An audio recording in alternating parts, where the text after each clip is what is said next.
Olá pessoal, eu sou o professor Leandro Costa Longa e nesse canal a gente fala sobre tecnologias sustentáveis, um projeto de extensão da Universidade Federal do Espírito Santo. Nesse vídeo nós vamos falar sobre crise energética no Brasil e principalmente do impacto que as usinas hidroelétricas têm no nosso mix de energia. E para conversar sobre isso eu trouxe um convidado, o Dr. Julian David Hunt, que foi o primeiro autor de um artigo publicado na revista Energy recentemente, intitulado Energy Crisis in Brazil, Impact of Hydropower Reservoir Level on the River Flow, ou seja, crise energética no Brasil, o impacto do reservatório de hidrelétricas nos fluxos dos rios. Esse artigo ele apresenta uma nova teoria sobre como se dá a relação dos reservatórios com a precipitação pluvial. Se você quiser saber mais sobre isso, você fica aí depois da vinheta que o nosso convidado vai te explicar tudo.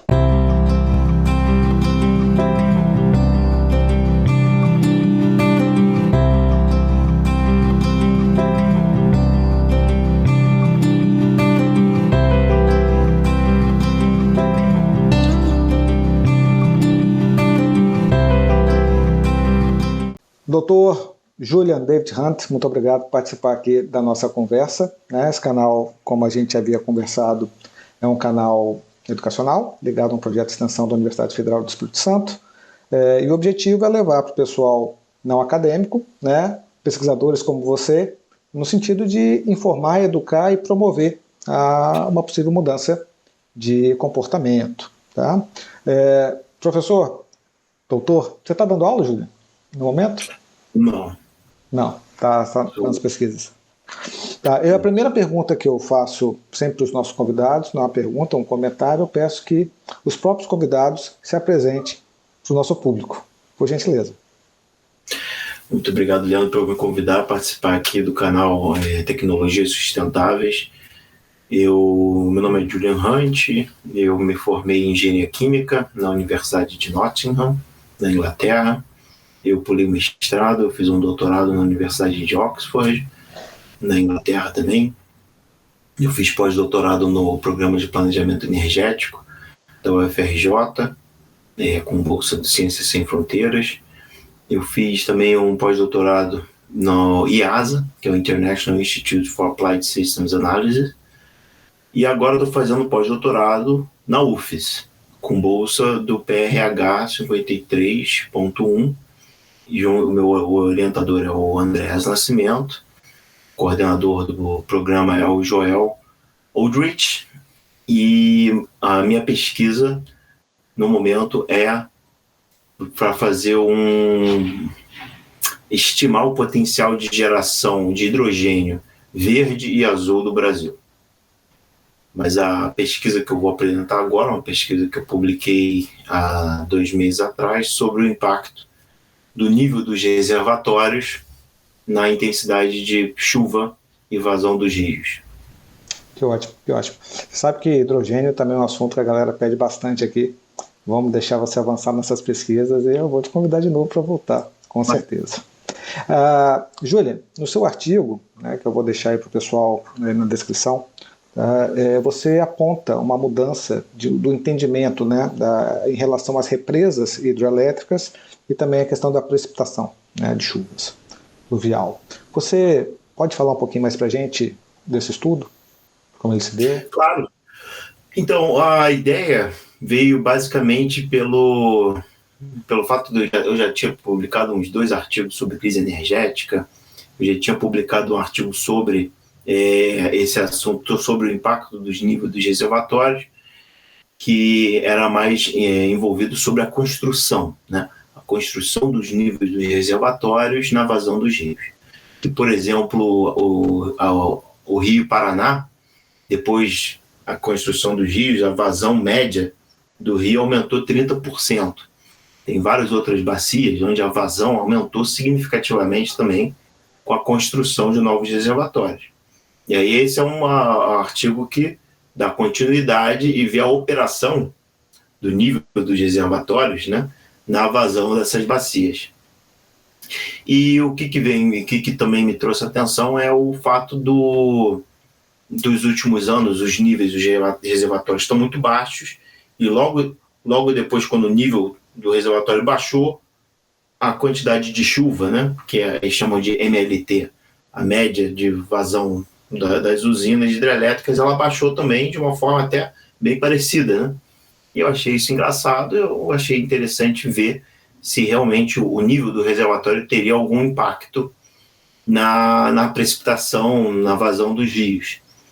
E a teoria, né, que eu desenvolvi, eu criei, é basicamente ver se, quando o nível está cheio, você teria uma maior umidade na bacia, e essa umidade evapora, e essa evaporação vai reduzir a temperatura da bacia, vai aumentar a umidade relativa da bacia, e quando você tiver uma frente quente e úmida vindo do norte, a chance de chover é maior. Se você tem uma frente fria vindo do sul, a chance de chover é maior do que se o nível do reservatório estiver muito baixo.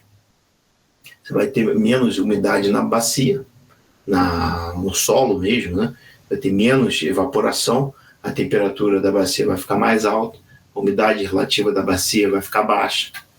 E se você tem uma frente quente e úmida passando, não chove. Se tem uma frente fria passando, também não chove. Então essa era a teoria. E aí, para provar essa teoria, eu peguei dados desde a construção de 8 usinas do Sistema Interligado Nacional, particularmente na região sudeste, onde você tem uma sazonalidade significativa.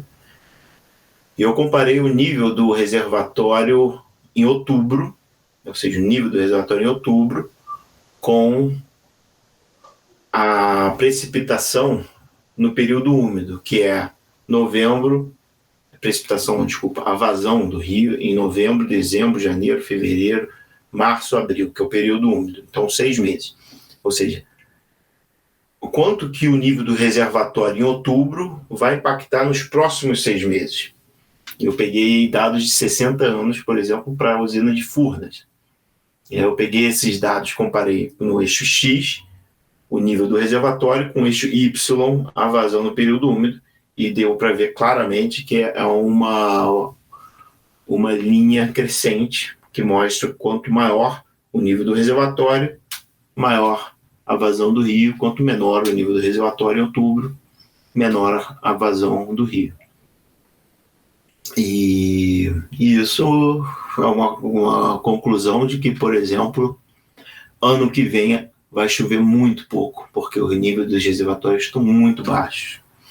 Ou seja, eu já vou adiantando para vocês que vocês deveriam comprar muitas velas, comprar bateria, comprar no breaks, né? Porque de 5 às 9 horas da noite, provavelmente o setor elétrico não vai conseguir suprir a demanda de ponta, né? E vai ter que desligar. Ou seja, o Brasil vai parecer com Coreia do Norte, né? Provavelmente para os próximos 5 anos, porque o preço da energia está tão baixo, ninguém está investindo no setor elétrico, que realmente não tem garantia nenhuma de retorno financeiro. Então a situação vai piorar, e para sair dessa situação vai ser muito difícil. Ou seja, 5 anos previsto aí essa crise energética, infelizmente. Bom, é porque não dá para você comprar a vela para você rezar para São Pedro, porque os dados mostram claramente que não vai chover. Rir para não chorar, né? Então, assim, não chorar. Porque antigamente o pessoal comprava vela, ai, vai chover. Não vai chover. Então, só para tentar fazer um resumo aqui para a galera. O que sua teoria mostrou, então, é que essa umidade que vem das represas, quando elas estão cheias, na verdade, favorecem uma maior precipitação, consequentemente, uma maior vazão do rio. Correto? E por elas estarem vazias nesse momento, nessa crise hídrica que a gente está enfrentando, provavelmente não vai ocorrer essa precipitação, e isso aí entra num ciclo vicioso. Né? Não tem a precipitação, não enche a represa, ela fica mais vazia, né? Passa a massa de ar quente, então não chove e tal. Deixa eu fazer uma pergunta, nós vamos chegar depois nessa previsão aí dos seus modelos mostram. Tem a teoria, né, dos rios aéreos, né, lá na floresta amazônica, que eu acredito que a gente consiga, inclusive, encaixar essa mesma teoria lá, considerando de que as árvores são bombas de água, né? Elas estão também uma região muito úmida, né? Só que o entendimento é que essa umidade ela sai lá da Amazônia e vem chover aqui no Sudeste. Então, inclusive aumentando, né, a questão das queimadas, enfim, desmatamento, provavelmente vai afetar, né, a precipitação aqui. No caso das represas, o que você está propondo é que, na verdade, não existe tanto essa evaporação, ela não sai muito de lá, correto? Ou não? Não, a umidade vem da Amazônia, grande parte vem da Amazônia, sim. O período úmido, o que acontece? Você tem os ventos alísios, eles entram no continente de forma substancial durante o período seco, né? Entra muita umidade, mas não precipita. E o que acontece é que quando você está no período úmido, os ventos alísios eles continuam, né? E você tem os Andes que impede que essa umidade ela passe lá pro Chile. Não é só a Amazônia, né? Mas os próprios Andes, né? E aí que acontece que a umidade ela fica travada na América do Sul. A América do Sul é o continente mais úmido do mundo, devido aos Andes estarem bem no Equador, né? E aí o que acontece é que fica uma banheira de água quente, úmida, né, do Brasil. Só que aí vem muita umidade lá da Amazônia. Também por causa da evapotranspiração da floresta amazônica, com certeza. Mas o que acontece? Para chover, em qualquer lugar do mundo, a temperatura do ar ela tem que reduzir, tem que baixar a temperatura do ar. Que aí o ar que você tem, a umidade que você tem armazenada no ar, ela condensa e precipita. Tem várias formas. Por exemplo, normalmente, no mundo inteiro, chove 5 horas, 6 horas da tarde, quando você baixa a temperatura, porque não tem radiação solar. Evaporou um pouco de água, a atmosfera não consegue armazenar a umidade, porque baixou a temperatura. Quando você baixa a temperatura, a pressão de vapor ela abaixa e chove. Então, 70% das vezes que chove é de 5 às 7 horas da noite, né? Isso é normal. Essa é uma forma de chover. Outra é chuva convectiva. Está muito quente, tem muita evaporação que chega num nível da estratosfera que está mais baixa e chove. E aí a própria umidade de volta, ela alimenta essa precipitação. E essa é uma chuva convectiva. A outra chuva é a chuva de frente, né? Você tem a frente quente úmida vindo, você tem uma região que está um pouco mais fria, e aí o que acontece? Que você tem uma chuva de frente, que normalmente essas chuvas daí dos rios voadores são chuvas de frente, que vem da Amazônia quente e úmida, e chega no Sudeste, tá frio e úmido também, e chove. E aí contribui em reduzir ainda mais a temperatura para quando, né, você vier mais uma frente quente e úmida, chover de novo. Mas se não chove, fica quente, a umidade diminui, e aí a chance de precipitar reduz ainda mais. E aí o que acontece é que não chove mesmo, e aí cria aquela zona de alta pressão com 45 graus, todo mundo liga o ar-condicionado, e aí todo mundo fica morrendo de calor com a demanda de eletricidade lá nas estrelas, e aí que não chove mesmo, e provavelmente vai acontecer só ano que vem. E aí a gente vai ter que desligar as luzes, porque nem racionamento vai resolver. Os hidrólogos no Brasil, eles têm um costume de aprender que quando você faz um reservatório de hidrelétrica, a vazão do rio abaixo do reservatório ela diminui. Isso é porque realmente acontece na maioria dos países do mundo que não tem a umidade enorme que o Brasil tem. Por exemplo, lá nos Estados Unidos, na Europa, na Ásia. O Brasil, o que acontece? Como a umidade é muito grande no Sudeste, o reservatório ele tem uma insolação e tudo mais, só que como a umidade do ar já está 80%, 90%, não tem evaporação. Por quê? Porque não tem para onde a água aí, porque o ar já está saturado de água. Então o que acontece? Apesar de você ter um sol quente, como está muito úmido, não evapora. É como você pegar uma camisa molhada sua e jogar no chão e você achar que ela vai secar, ou não vai secar, ela vai ficar molhada. Não vai evaporar. Para evaporar, você precisa estar num meio onde tem um vento com uma umidade relativa do ar abaixo de 70%, 60% para você evaporar a água. Senão não evapora. Então o que acontece? Não evapora a água. Por quê? Porque a gente já está nesse limite de 90% a 100%. Não evaporando a água, você não perde a água do reservatório, não perde a água da bacia. Mas você mantendo essa bacia, o reservatório cheio e a bacia úmida, o que acontece? Você garante que a umidade ela vai se manter sempre a 80%, 90%.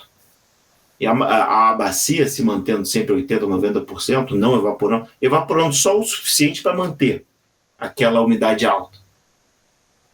O que acontece é que a chance de chover aumenta exponencialmente muito, porque quando você tem uma frente fria entrando, chove. Quando você tem uma frente um pouquinho mais quente e mais úmida, chove. Mas se o reservatório está baixo, o que acontece? Não vai ter evaporação, você não vai manter aquela umidade 70%, 80%, 90%, a umidade vai ficar 30%, 40% e não vai chover. E os ventos não são capazes de levar essa umidade embora. Direto. Exatamente. Tá certo. Vai direto para o oceano, vai chover em cima do oceano. Olha só, o Brasil atualmente enfrenta uma crise hídrica, né? Bem baixa. Acho que nos últimos 10 anos, pelo menos, quando eu olhei os dados, eu olhei os últimos 10 anos, não vi nada tão grave como agora. Isso vai impactar diretamente a nossa capacidade de produzir energia elétrica, né? É uma participação que, na verdade, já está diminuindo e sendo substituída por fontes térmicas, principalmente. Há um crescimento das renováveis, mas ainda não suficiente para compensar, né, a perda que a gente está tendo nas usinas hidroelétricas. Mas, ainda assim, no seu artigo você aponta nessa questão das renováveis como uma possível saída para o Brasil, não no sentido de somente suprir a demanda, mas de conseguir manter a água nos reservatórios e permitir que a gente passe por isso, deixar eles se recuperarem, né? A gente passar por essa dificuldade. Qual que seria esse percentual para o Brasil, né? Qual que seria o percentual ideal na mistura da nossa matriz, no mix da nossa matriz energética, de renováveis, hidrelétricas, termo, enfim, nuclear? Entendi, muito obrigado, Leandro. Realmente, o Brasil gera aí 60%, 70% de energia hidrelétrica, e isso tem uma vulnerabilidade muito grande, não só devido à má gestão dos recursos hídricos e elétricos, mas também devido a flutuações climáticas, né? Às vezes chove um pouco mais, às vezes chove um pouco menos, que isso sempre acontece. Então, sempre bom, você vai fazer um investimento, você investe faz investimentos diferentes, né? Para caso realmente não chover um ano, você tem mais vento. Isso acontece muito no Nordeste. No Nordeste, quando chove muito, você tem menos geração eólica. Quando não chove, você tem muita geração eólica. Então tem uma complementariedade muito forte. A geração solar tem muita geração solar, potencial enorme no Brasil, que está sendo explorado, mas ainda tem muito potencial para aumentar. Existe a possibilidade de você gerar 30% de energia hidrelétrica e isso garantir a geração elétrica do Brasil com 30% de hidrelétrica, 30% de eólica e 30% de solar e talvez 10% de biomassa, alguma coisa, e fazer a matriz energética brasileira 100% renovável como era antigamente, né? Só com hidrelétrica. Mas esse é o ideal. Mas assim, É que o Brasil é um país que é abençoado, né? Extremamente abençoado. Só que o Brasil ele só explorou 40% do potencial hidrelétrico. Inclusive, você já adiantou a resposta aí de uma outra pergunta que estava prevista aqui, que é justamente essa questão das críticas, né, aos danos ambientais causados pelas hidrelétricas, seja pela questão do alagamento e também pela necessidade, né, de materiais construtivos sabidamente muito poluentes, né, como o cimento, por exemplo, que, enfim, gasta muita água para produzir e tudo. Na sua visão, tem algum jeito de suavizar esses impactos ambientais? Não, é claro, eu não vou dizer que também as hidrelétricas do Brasil foram uma maravilha, uma obra né, espetacular, realmente. As hidrelétricas, por exemplo, Sobradinho, Tucuruí, Samuel, Balbina, elas são basicamente bombas nucleares que todo ano, por encher e esvaziar, você destrói qualquer possibilidade de você ter um ecossistema igual ao do reservatório, uma sociedade, civilização que tem um pouco de qualidade de vida, porque você fica com 6 meses com o reservatório, isso quando enche, né? Porque quando está vazio é só de devastação o ano todo. E quando ele baixa, o que acontece? Você fica com uma região de 20 quilômetros entre o reservatório no nível mínimo e a beira do reservatório. E esse reservatório que tem uma extensão de 400 quilômetros. 400 quilômetros no Espírito Santo, tu consegue passar de um lado do estado para o outro, né? Norte-Sul. Uma área enorme de reservatório de devastação e de desastre ambiental. Ou seja, isso normalmente lá nos anos 70, anos 80, fizeram essas usinas.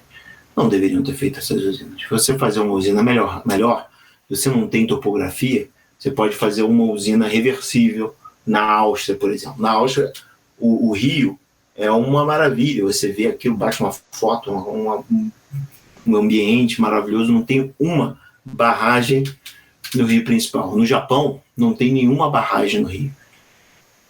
Barragem de reservatório, né? Tem usinas a fio d'água. Essas usinas a fio d'água geram energia que está no rio.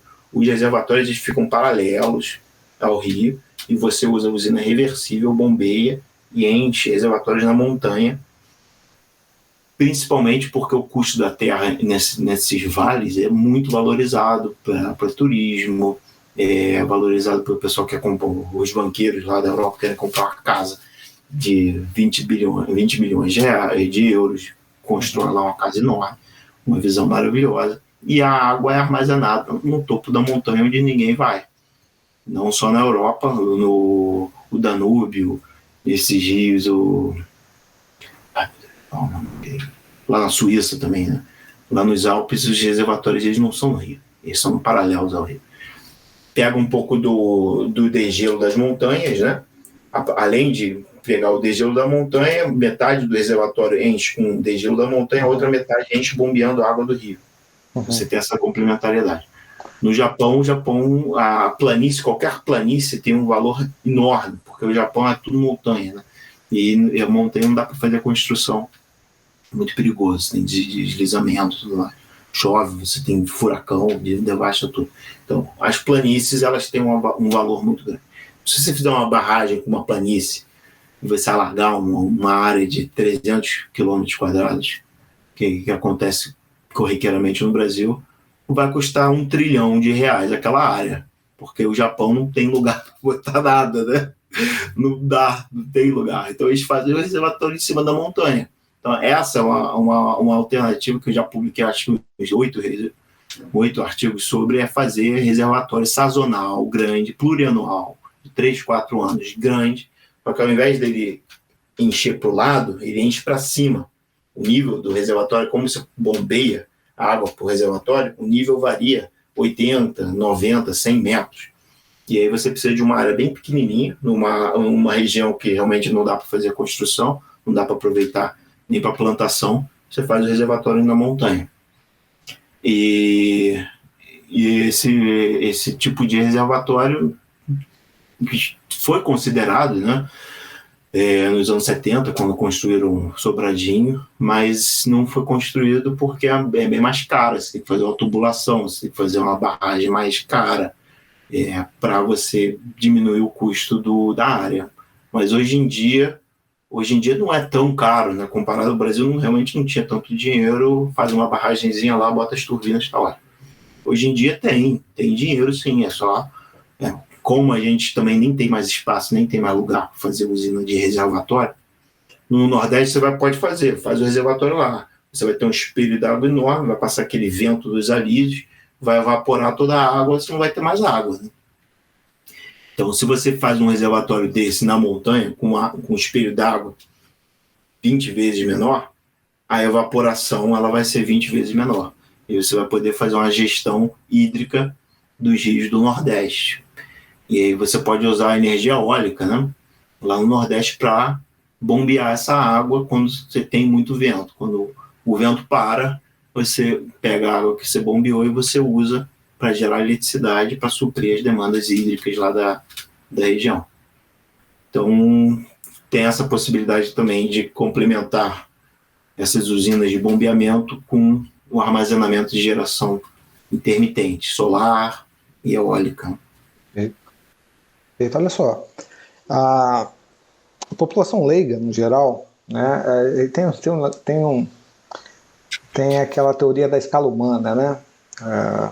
A gente sempre acha que no nosso tempo de vida as coisas acontecem, né? Ou do seu pai que te contou, no máximo um avô.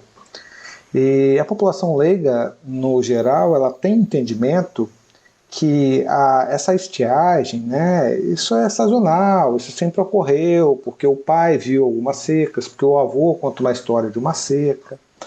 Mas os seus modelos apontam para um cenário muito mais sombrio para os próximos 5 anos, aí, como você colocou, né? Como é que está? Você pode falar dessa previsão aí que os seus modelos apontam? Exato, então, esse último artigo, eu tinha publicado um artigo em 2018 sobre as crises energéticas. Eu fiz um gráfico mostrando a vazão dos rios, que de 15 em 15 anos tem um ciclo, você tem chove muito, chove pouco, chove muito, chove pouco. E nesses momentos que chove pouco, você tem crises energéticas.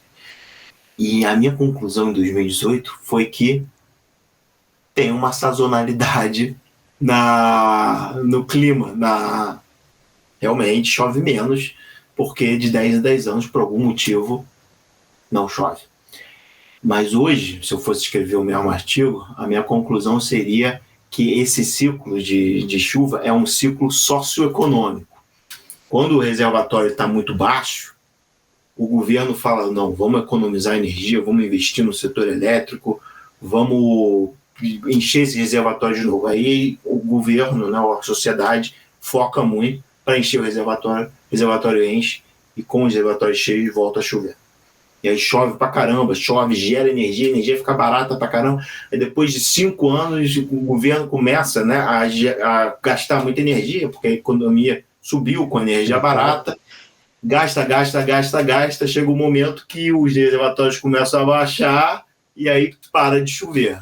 E aí tu tem outra crise energética, racionamento, tudo mais. E aí todo mundo fica desesperado e fica uma coisa de louco. Aí economiza energia, todo mundo para de gastar e tudo mais, e aí o reservatório começa a chover de novo. O reservatório enche, todo mundo fica falando energia de graça, a economia sobe, tudo mais. Então esses ciclos, eles não são ciclos climáticos, são ciclos socioeconômicos, e é o reservatório que faz chover. Se você usa o reservatório, não chove no ano que vem.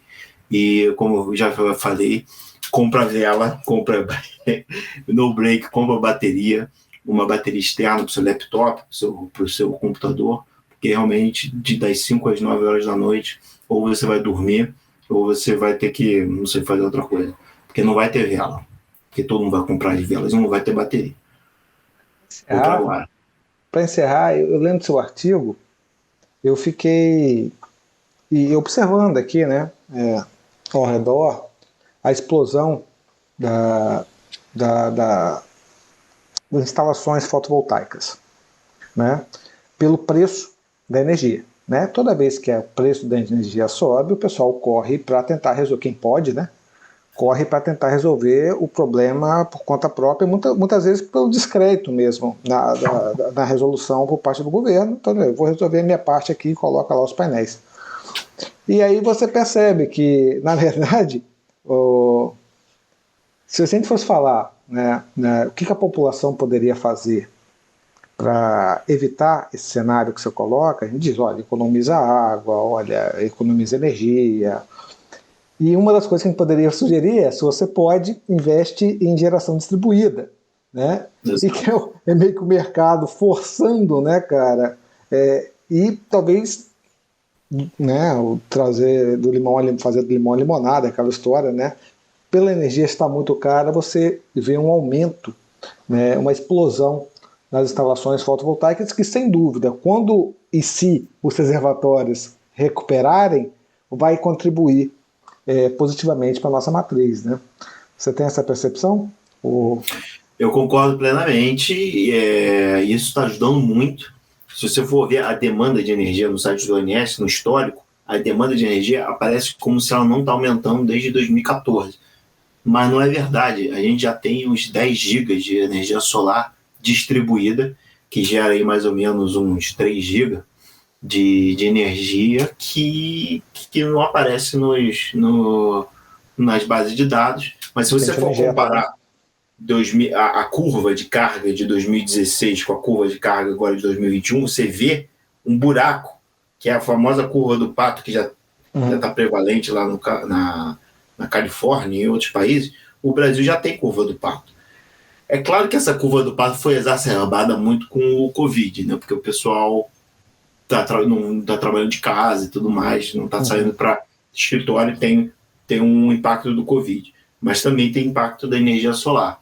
Se você for ver, por exemplo, no final de semana, quando o pessoal não está trabalhando, você ainda tem uns 3, 4 gigas de diferença entre a curva de carga de 2016 e de 2021. Isso não é muito divulgado e tudo mais, mas você pode fazer esse estudo e ver. E só uma coisa que tem que tomar cuidado: esses painéis solares, eles precisam estar conectados com a rede para eles pegarem a carga, a frequência, né, das fases da rede para operar os inversores. Se você desliga o suprimento você pode estar de dia, o seu painel solar não vai gerar energia. Só no off-grid, né? Só no sistema off-grid. É um sistema off-grid. Então, você para se preparar para o Armagedon, você precisa comprar inversores que, de certa forma, podem ser um pouco mais caros, um pouco menos eficientes, mas que possa operar sem estar conectado com a rede. É um custo a mais. Tá, não. Se o pessoal quiser saber mais sobre isso, eu vou deixar no card aqui em cima um vídeo que a gente fez com o pessoal da energia solar falando do sistema on-grid e off-grid, dos custos e tudo mais. A diferença temos já esse no canal, né? Vai achar que, não, agora eu estou resolvendo. Não tá. Você está ajudando o país, você está se ajudando uma vez na conta, mas faltando energia, você vai ficar sem. Você vai ficar sem igual. É isso aí. Julian, você está entendendo o assunto. É isso aí. Olha, muito obrigado aqui pela conversa com o pessoal, tá? Professor, doutor, né, Julian Hunt, David Hunt. Então, eu agradeço a sua participação e eu espero que a gente possa conversar mais vezes no futuro aí sobre esse hidrogênio verde, hidrogênio azul, porque certamente desperta interesse no pessoal do canal, tá? Muito obrigado por sua atenção aí e sua presteza. Obrigado, parabéns aí pelo canal. Valeu, um abraço, meu amigo. Tchau, tchau.